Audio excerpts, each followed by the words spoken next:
Hello YouTube. Today we are going to talk about methods. The methods are divided into two types: procedures and functions. In this example we have a procedure and function, and this is the body of the procedure. We can call our procedure by clicking on button 2 like shown in the code. This is the call of our procedure. We can call a procedure by writing its name and give it argument between the parentheses. Our procedure call contain one argument. Because we need only one in this case, we can use more argument according to what we need. We will see how to use more than one argument when we talk about our function. The variables between the parentheses in the call of the procedure called argument, but in the procedure upper part called parameters. The arguments and parameters must be of the same type. Like in our procedure call, the argument is a string, and the parameter str is a string. In the procedure you pass a variable. The procedure take this variable or a copy of it and manipulate it, and do processes on it or using it. In the coming videos we will explain when a function or procedure take a copy of the variable and when it work on the variable itself. The procedure doesn't return any variable but the function do return a variable. We will see that soon. Let's execute and take a look how our example work.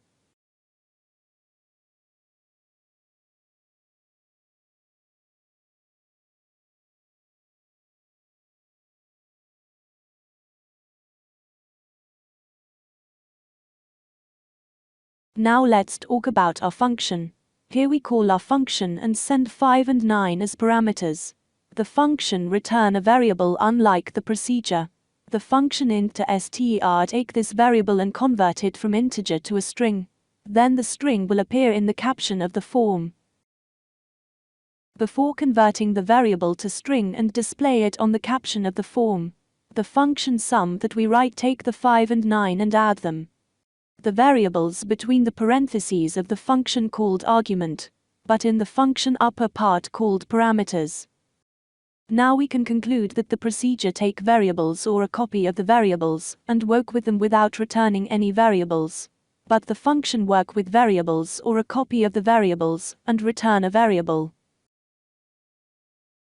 Let's execute again and test our example.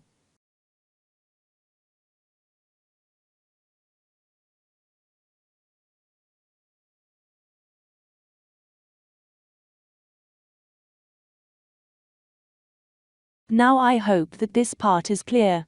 Now let us develop our function and procedure a little. Here I wrote the procedure with a few changes, but it worked the same. As we can see, I define a string and assign hello world string to str variable. Then we pass the variable as an argument. Everything will work the same as before. Now let's make one change. In this code the variable str take the text of edit1, then pass it as an argument. You can pause the video and read the code. Now let's move to developing our function.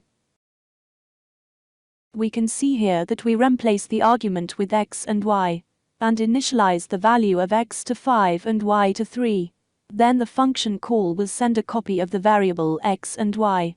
Then receive an integer returned by the function sum. Let's develop our function a little. We are going to randomize. Then assign a random value between 0 and 100 to x and y. Then pass them to the function as argument. Then the function will return the sum of the two random values assigned to x and y. The function int to str will convert the integer returned by the function sum to string. The string will appear on the form 1 caption. Don't forget to subscribe, share, like, and comment. See you on the next video.